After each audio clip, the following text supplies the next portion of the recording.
Israeli troops rolling into the West Bank. It was, in military terms, a complete victory.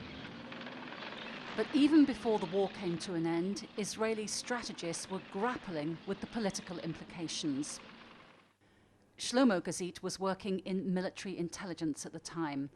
He believed that Israel should offer to withdraw from newly captured territory in exchange for full, comprehensive peace treaties with its neighbours. We have produced the document the day before the last day of the war, on June 9, giving a kind of recommendation to the government what should be our policy following the military victory. And my personal belief is that that assessment, those recommendations of June 67 are valid to this very day. Israel's political leaders were uncertain about what to do with the newly conquered lands. In the meantime, a group of ideological Jews started to establish facts on the ground in the shape of the first settlements. We walked for Daniela Weiss was among those first settlers. She led a group of Israelis on a march from the cities of the coastal plain to the hills of the West Bank.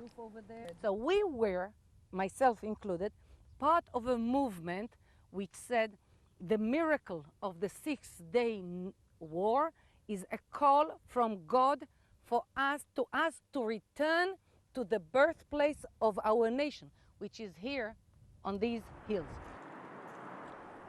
Those settlements have swollen and burgeoned. 400,000 Israelis now live on occupied Arab land. The settlements in the West Bank are a major obstacle to an agreement with the Palestinians based on exchanging land for peace. I believe that both parties are quite ready. Public opinion is ready to accept a compromise. And unfortunately, we don't have the strong leadership that is capable of doing it at present. Hardcore settlers are taking advantage of this lack of leadership. They've heard politicians talk about disengagement from the West Bank, but they don't intend going anywhere. I'm not discouraged in the least. I'm aggravated that a Jewish prime minister can think in terms of transferring Jews in their own homeland, but I'm not intimidated by it at all.